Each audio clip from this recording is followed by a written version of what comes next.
What up, y'all? It's your boy, Mr. Downtown Melo, and you're listening to the Entertainment Report on iHeartRadio, live from Dubai for Tuesday, September 11th, 2018, delivering some major stories and trends going on in the world of entertainment and beyond. You can follow the show on Facebook, Twitter, or Instagram, facebook.com/The Entertainment Report with Ray Melo, that's RAYMELO, on Twitter at The Enter Report, or on Instagram at The Entertainment Report. You can listen to the show anytime you want on iHeartRadio. Just go to iHeart.com or your iHeart phone app, search for the Entertainment Report, and it'll take you to the page.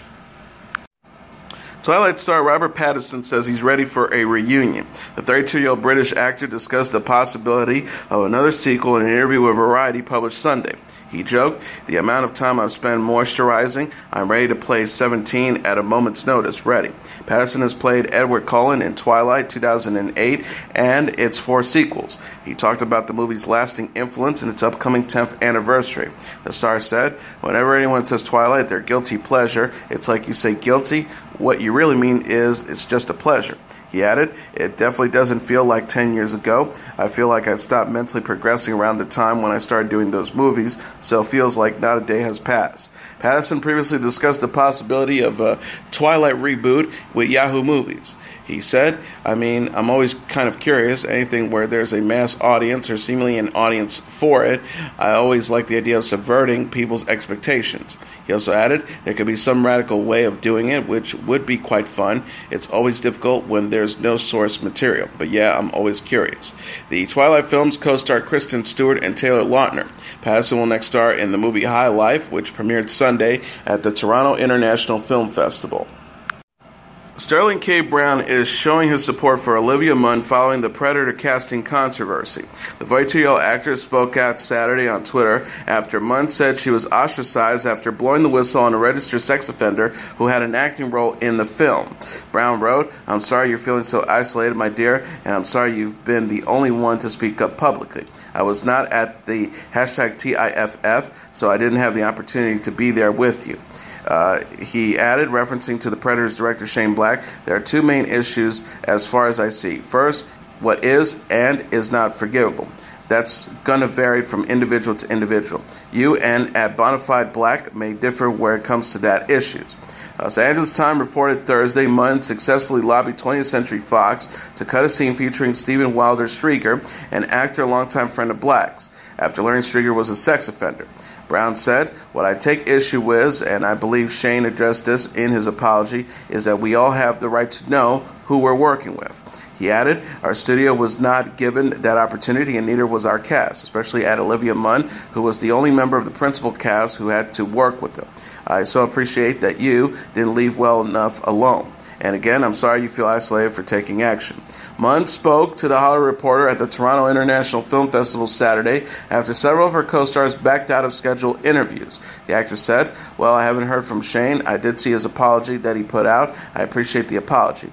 I would have appreciated more if it was directed towards me privately before it went public and I had to see it online with everyone else." She added, "It's a very lonely feeling to be sitting here by myself when I should be sitting here with the rest of the cast." The Predator co-stars Boyd Holbrook, Trevante Rhodes, Keegan-Michael Key, and Jacob Tremblay, and opens in theaters Friday. Claire, played by Katarina Balfe, and Jamie Fraser, played by Sam Heughan, attempt to settle down in colonial America in the new Season 4 trailer of the Starz series Outlander.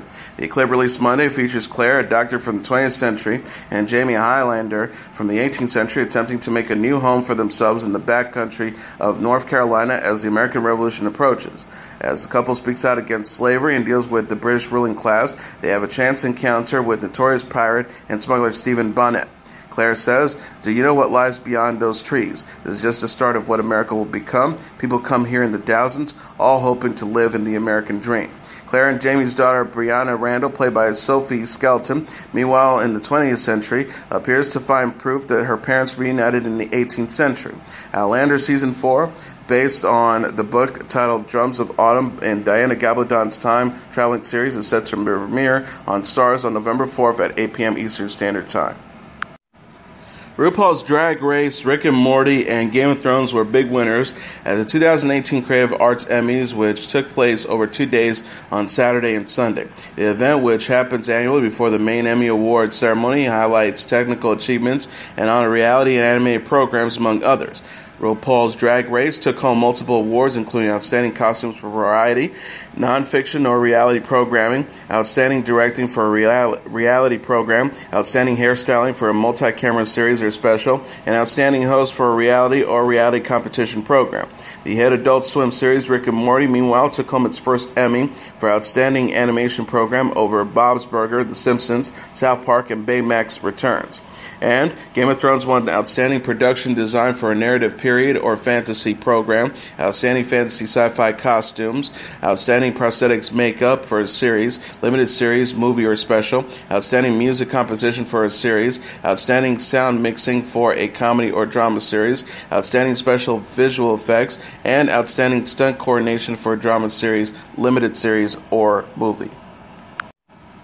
John Legend made history Sunday by becoming the latest artist to earn the EGOT status after winning an Emmy at the Creative Arts Emmy Awards. Legend won the Emmy for a variety special as a producer on NBC's Jesus Christ Superstars Live in Concert alongside composer Andrew Lloyd Webber and lyricist Tim Rice. The trio became the 13th, 14th, and 15th performers to have won throughout their career an Emmy, Grammy, Oscar, and Tony.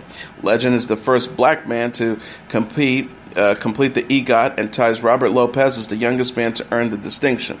Legend has won 10 Grammys and Oscar alongside rapper Common for Best Original Song for Glory in the film Selma, and a Tony for Best Revival of a Play for co-producing Jitney. The singer is also nominated for Outstanding Lead Actor in Limited Series or Movie for his role in Jesus Christ Superstar Live in Concert at the main Emmy Awards September 17th. Legend told Variety after the win, "When I got into the music business, it was a dream of mine to win Grammys and have plenty of success as a musician and sell lots of records and tour around the world as a performer. But I never had a dream of winning an EGOT. I didn't even know what that was at the time." Legend's wife, Chrissy Teigen, posted on Twitter a photo of Legend, Webber, and Rice holding up their Emmys. She says EGOT's GOAT.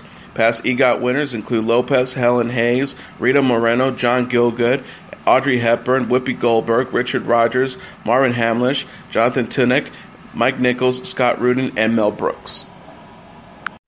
TLC has announced production is underway on the 2019 season of its home makeover show, Trading Spaces. The series will once again feature Paige Davis as host. Also returning for the fresh episodes are designers and carpenters Brett Tudor, Carter Oosterhuis, Doug Wilson, Frank Bielek, Genevieve Gorder, Hildy Santo Thomas, Joanne Sprague, John Gilding, Callie Lee, Laurie Smith, Sabrina Soto, Ty Pennington, and Vern Yip. A press release for the cable network said Trading Spaces was the first home-making makeover series of its kind and launched a generation of shows to follow in the television home design genre. 2 sets of neighbors trade rooms for 2 days and, with the help of a designer and carpenter, make over a room with a budget of $2,000. The show initially ran from 2000 to 2008 and returned for a 9th season this year. Miss America airs as the new Miss America 2.0. Sunday's event marked a change in Miss America, which dropped the swimsuit portion of its competition in June. Instead, the competition, no longer referred to as a pageant, focused more on empowering women and featured its contestants supporting causes such as Miss New Jersey's Jamie Ghilareto's Don't Get Nutty food allergy awareness program. Miss Michigan Emily Simeon brought attention to the Flint water crisis happening in her state while introducing herself. She said, "From the state with 84% of the United States fresh water, but none for its residents to drink." Simeon, who received praise on social media for her statements, also brought attention to violence against women. Nia Franklin, an opera singer representing New York, was crowned Miss America 2019 during the competition. Franklin advocated for equal opportunity in education and interviewing questions, and she said she would promote the arts during her time as Miss America.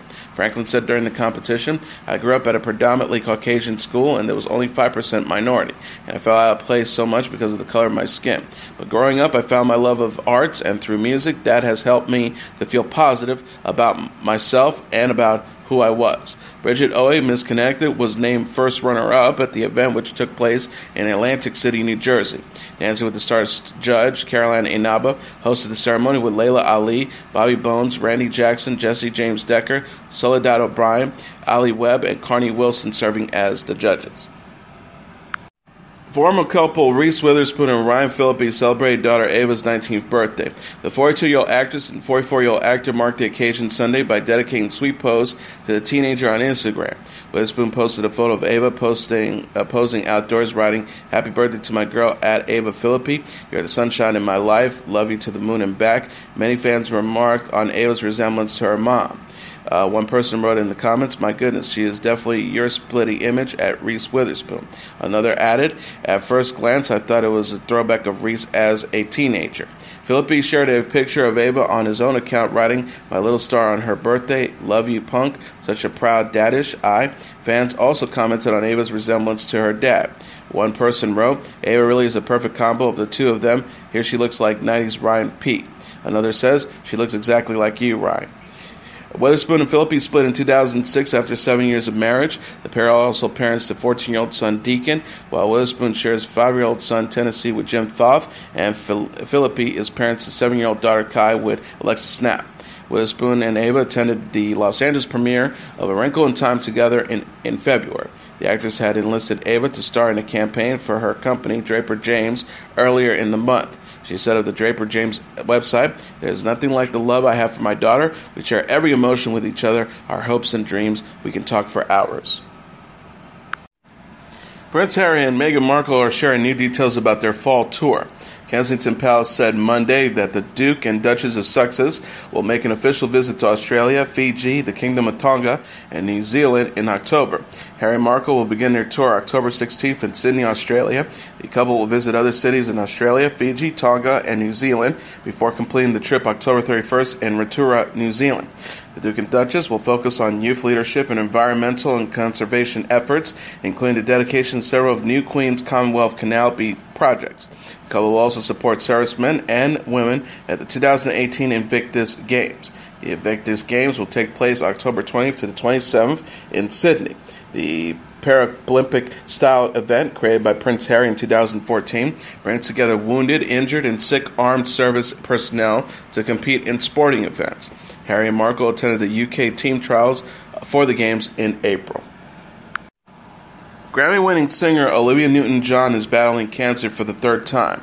The 69-year-old Australian singer and actress spoke out in an interview with Seven's Sunday night after doctors discovered a tumor in her lower back last year. Newton-John says, "I'm one of millions in this fight. I shouldn't say fight in this journey. I see it as part of my whatever you want to call it. I see it as part of my mission, maybe." She added, "I'm still treating it, and I'm treating it naturally. I'm doing really well." Newton-John made dietary changes, including cutting out sugars, and is undergoing radiation treatments. She also uses cannabis oil to treat her pain. The star said, referencing to husband John Easterling, "My husband's always there. He's always there to support me, and I believe I'll win over it, and that's my goal." Newton-John was initially diagnosed with breast cancer in 1992. She was diagnosed with breast cancer again in 2013 and postponed tour dates in May 2017 after discovering the cancer in her lower back. The actress said at the time, "I decided on my direction of therapies after consultations with my doctors and natural therapists and the medical team at my Olivia Newton-John Cancer Wellness and Research Centre in Melbourne, Australia." Newton-John is known for starring in the 1978 movie musical Grease and has since appeared as a guest judge on American Idol, RuPaul's Drag Race, and Dancing with the Stars. She will celebrate her 70th birthday on September 26.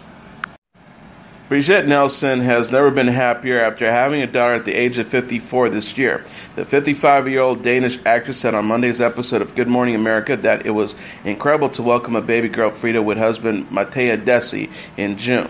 She told ABC correspondent Kanya Whitworth, "The best part of being a mom at my age is being my age. I'm mature. I'm very, very happy. I've never been happier in my life." Nielsen is also parents to 4 adult sons, Julian, Killian, Douglas, and Raul, with previous partners. She and Desi, 39, spent 10 years trying to have a child before ultimately conceiving Frida via in vitro fertilization.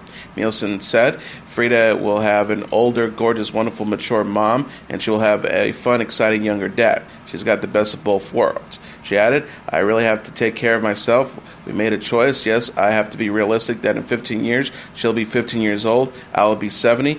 I will look 50, honey. I better." Nielsen previously told People it was such a long road to welcome freedom. She says, "What I want women to know is that everything is possible, but you have to be realistic." She advised, "If you don't want to use donor eggs, you have to preserve your own eggs at a reasonable age for there to be a possibility."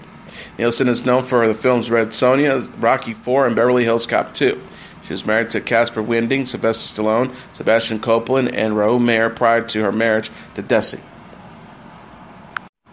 The South Korean boy band Big Bang has reached 10 million subscribers on YouTube. Korea Hero said the K-pop group will receive the Diamond Plate Button trophy in honor of the achievement. Fellow K-pop acts BTS and Blackpink have previously reached the 10 million subscriber marks. BTS presently has 11.4 million subscribers, while Blackpink has 11.6 million followers. Big Bang has had 13 music videos past 100 million views on its YouTube channel. Fantastic Baby, which debuted in March 2012, boasted over 362.8 million views. Big Bang last released the album made in December 2016. Several of the group members, including rapper G-Dragon, are serving or slated to begin their mandatory military service. Hwang Yi-young, Act 3, MOTTTE, a documentary about G-Dragon, debuted on YouTube Originals this month. The film focuses on G-Dragon as a person, rather than his superstar persona. Eminem has reached, his latest album, Kamikaze, has reached number 1 on the Billboard 200 charts after the surprise release of the album in August. Kamikaze, which earned the 4th largest sales for an album in 2018 with 434,000 equivalent units sold, is Eminem's 9th album to reach the top spot.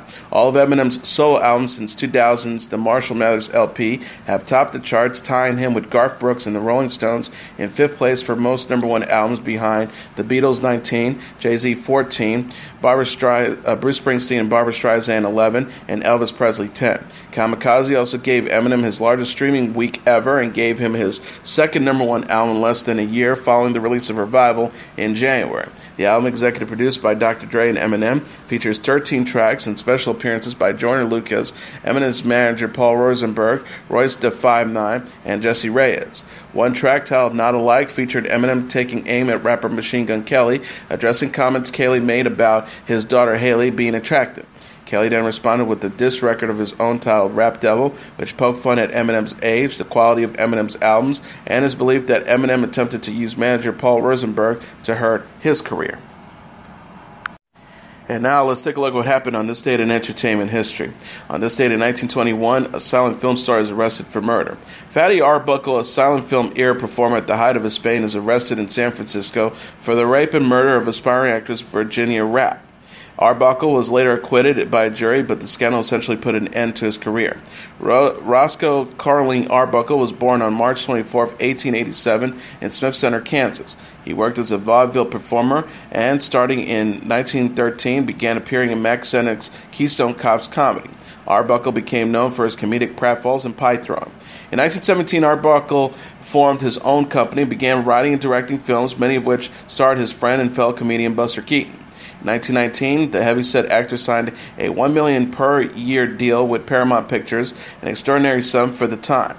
In early September 1921, Arbuckle went to San Francisco with 2 male friends for a short vacation and checked into the St. Francis Hotel. The man hosted a party in their suite, during which a guest named Virginia Rapp, who had been drinking, became ill. Rapp, who was in her 20s, died several days later from a peritonitis caused by a ruptured bladder. Maud Delmont, another guest at the party, claimed Arbuckle had raped Rapp and injured her bladder. Arbuckle's arrest on September 11th by the San Francisco police soon generated a massive scandal. Arbuckle maintained his innocence, but he was lambasted in the press and the public. Unused to Hollywood scandal, boycotted his films. The politically ambitious San Francisco district attorney was determined to prosecute Arbuckle, even though Delmont turned out to be a questionable witness with a criminal record of her own. Several other witnesses would later claim the prosecution had intimidated them into giving false testimony. After 2 missed trials, the jury in Arbuckle's 3rd trial found him not guilty and even issued him an apology. Despite this favorable outcome for Arbuckle, the U.S. film industry nevertheless temporarily banned him. He subsequently attempted a comeback, and he directed several films under the pseudonym William H. Goodrich, but his career never fully recovered, and he struggled with alcoholism. Arbuckle died of heart failure at the age of 46 on June 29, 1933, in New York City. Also on this date in 1987, the thriller Fatal Attraction, about a married man who has a fling with the woman who then becomes obsessed with him and stalks his family, premieres in U.S. theaters. Fatal Attraction, which stars Michael Douglas and Glenn Close, was a box office hit and garnered 6 Academy Award nominations, including Best Picture, Best Director for Adrian Lyne, and Best Actress for Close. The film features a now famous scene in which Alex, played by Close, a single book editor, boils the pet bunny belonging to the young daughter of Douglas's character, a New York City attorney named Dan, after Dan ends their affair. Fatal Attraction became a bona fide cultural phenomenon and stirred a debate among audiences about infidelity. And that is your entertainment report for Tuesday, September 11th, 2018. I'm your host, Mr. Downtown Ring Melo. I'll be back tomorrow to deliver some major stories and trends going on in the world of entertainment and beyond. You can follow the show on Facebook, Twitter, or Instagram. Facebook.com/The Entertainment Report with Ray Melo. That's RAYMELO. On Twitter at The Enter Report, or on Instagram at The Entertainment Report. You can listen to this episode or any previous episodes of The Entertainment Report anytime you want on iHeartRadio. Just go to iHeart.com or your iHeart phone app, search for The Entertainment Report, and it'll take you to the page. Good night, and God bless you all.